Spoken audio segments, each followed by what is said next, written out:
આવા કોણે લખ્યા છે?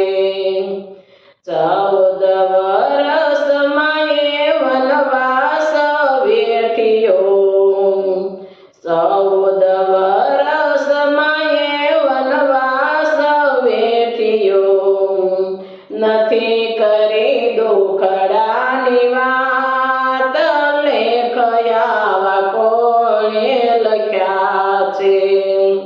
નથી કરી દુખડાની વાત,